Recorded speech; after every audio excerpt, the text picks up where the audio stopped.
Good morning. Welcome to the forecast discussion for Friday, August 24th, 2012. We made it through another week, and it looks like this weekend is not going to be all that great in terms of weather, but let's break it down. It won't be a total washout, but it won't be all that great compared to what we've been dealing with the weather. Currently, we have temperatures in the upper 50s to lower 60s over much of the New York City metropolitan area and the interior. Lower 50s in Messina, portion of southeastern New York there. We're in a nice valley here. We did have some fog earlier on, thus producing the very cool temperatures.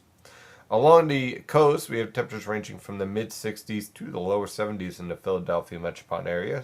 Typically, our hot spot in our northern mid-Atlantic region is Philadelphia, around 72. Of course, that's a little bit of an urban heat island effect. For the most part, though, temperatures are pleasant, and notice the winds are relatively light and variable, practically calm over much of the northern mid-Atlantic, and that is because high pressure is sitting overhead. We also have some variable cloud cover. Now, when we take a look at the infrared satellite picture, we have an interesting setup here. We have a strong high pressure system over Quebec, Canada. We have what's called a backdoor cold front right here. We have another high pressure system setting up over the northern mid-Atlantic back through the eastern Great Lakes.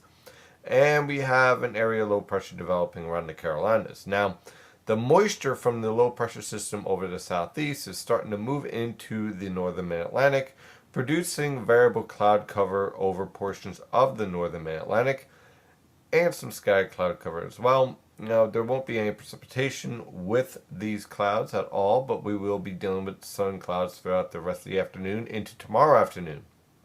So the weekend starts off just fine. The problem is when this low pressure system down here and this cold front here start to interact. So let's take a look at the water vapor satellite picture. Now, you can pretty much see what's happening here. This is why I love the water vapor satellite picture. Here we have a very strong dynamic disturbance moving through portions of Georgia and South Carolina, right along the immediate coast. We have a coastal low pressure system that has developed as a result, and we have all this tropical moisture streaming up the east coast. Now, this is mostly in what's called the mid and upper levels. It doesn't necessarily produce rain, but plenty of moisture in the atmosphere. All you really need now is a lifting component. So again, here's our high pressure system over Quebec. Now this high pressure system is going to shift towards the Canadian Maritimes this weekend, and that high pressure system is going to force this cold front to drop south and east. That's what's called a backdoor cold front. Unfortunately, this backdoor cold front also is going to lead to wind shifting to the northeast and the east, and of course that means the air is coming right off the Atlantic. So we have a weak lifting mechanism. We have air coming off the Atlantic. We have air at the mid and upper levels coming up from the Gulf Coast, and so you have all this moisture in the atmosphere, and that produces a threat for scattered showers for tomorrow evening and on through Sunday and into Monday. Won't be a washout, but definitely a threat for showers each day, with the potential for some isolated heavy downpours, as we do have some mid-level tropical moisture that we are dealing with. So it's not going to be a washout. It just won't be as pleasant as what we've been dealing with for the past couple of days. Now, this trough is also going to have an impact on tropical weather. Let's go down to the tropics real fast. Here we are once again with Tropical Storm Isaac here. It's still remaining rather disorganized, but the 8 a.m. update just came out, and the winds have increased to 50 miles per hour. The pressure is down 3 millibars, down to 1,000 millibars. It's becoming a little bit better organized, but Isaac is still a tropical storm. Remember, a few days ago, the forecast was to have Isaac as a hurricane already. So as you can see, some dry air and some shear has limited the strength of Isaac. Meanwhile, what this is right here is what's left of Tropical Depression Joyce. Joyce is trying to refire some convection right around the low-level center, which is right here. But I really don't expect much of an influence from Joyce. As you can see, there's a lot of shear that is moving towards Joyce here and probably is going to tear this tropical depression apart and will not have an impact on the United States. So as you can see, the main show here is Isaac, and Isaac is starting to get a little bit better organized here. It's still not a hurricane, still a strong tropical storm at 50 miles per hour. And it looks like Haiti and portions of western Cuba are in line for some very heavy rainfall. Now, Let's go take a look at the water vapor satellite picture, because remember I mentioned this trough. This trough here is going to force Isaac to move to the northwest, cut across Haiti, cut across Cuba, and it's going to remain a tropical storm. Now the forecast is for Isaac to move into the Gulf of Mexico and then move towards the Florida Panhandle and portions of Alabama and Mississippi. Let me be very blunt here. If Isaac remains this disorganized and remains a moderate tropical storm, let's say at 50 miles per hour, and the circulation still not as organized as it could be, and it's moving through Cuba, which has some rather impressive mountains here, especially for the Caribbean, the circulation might not make it through this type of track through Cuba. So we're going to have to keep an eye on Isaac. Whether it survives this trek through Haiti and Cuba is a big question. Still, it's going to be rather wet for the start of next week in Florida if you're heading down there for the Republican convention. As far as the future of Isaac for the northern mid-Atlantic, well, eventually this moisture is going to be lifted north and east into the Ohio River Valley for next week. But I don't expect any direct impacts from Isaac. Could be some heavy downpours, possibly the end of next week, from the remnants of whatever's left of Isaac. It's not going to be a big impact for the United States, though.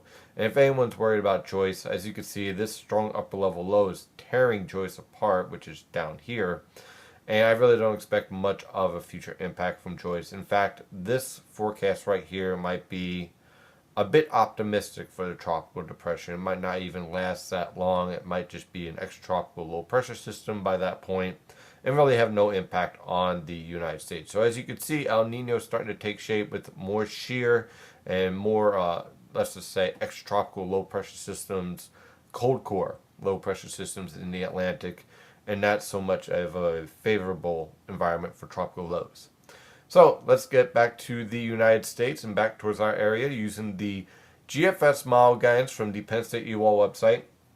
Now I'm using the GFS because it pretty much is in agreement with the European model guidance. They're strong agreement, and I could break down the forecast by hour here. Now, for this afternoon, again, we're going to have high pressure and control. I'm expecting dry conditions. I know the GFS has a little bit of an isolated shower along the Jersey coast here, but I really don't expect much of any type of precipitation because of dry air at the mid-levels here, like you see right here. So I really don't expect much of any precipitation, just some variable cloud cover. That's going to continue on through tonight with high pressure. Now notice our high pressure has become dominant over the Canadian Maritimes right here. And so we're starting to see this ridge build down the east coast, and we have this low pressure system along the Carolina coast and over the New Jersey coastal waters. So as a result, we have an increased threat for isolated showers late tonight. That's going to continue on through Saturday afternoon. But then by Saturday night and Sunday, we're going to see a better threat for widely scattered showers as more lifting focuses along the northern Atlantic over New Jersey. Our high pressure system continues to ridge down the coast. We have a weak trough off the coast to counteract that ridging. So again, we end up with the potential for scattered showers, widely scattered showers, and variable cloud cover Saturday and Sunday. Again, not a total washout, just more of a nuisance and heading into Sunday. That's going to continue on through Monday until a weak cold front moves through Monday night into Tuesday morning with a few scattered showers. I'm expecting clearing skies by Tuesday afternoon. High pressure will be in control Tuesday on through Wednesday. Now through this entire time period, temperatures are going to remain slightly above normal. Lows in the mid 60s to lower 70s. Lower 70s most likely along the immediate coast and in urban locations. Highs generally ranging in the lower to mid 80s, a few upper 80s possible in the Philadelphia metro, especially around the Delaware River Valley, southwestern New Jersey, central New Jersey, and Philadelphia itself. Otherwise, really nothing extreme going on. High pressure will be in control again from Tuesday on through Thursday with tranquil weather conditions.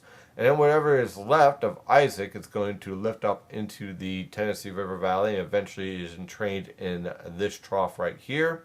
And that will get kicked to the east by the end of next week with the assistance of a cold front, what's left of Isaac. And that's going to move right into the northern Mid-Atlantic in time for Friday, producing some heavy showers possibly by the end of the week. So that is your forecast for today. Of course, I'm your meteorologist, Stephen DiMartino. You can follow the latest weather information at nynjpaweather.com and nynjpaweather on Twitter and Facebook. Have a wonderful day. Stay safe out there.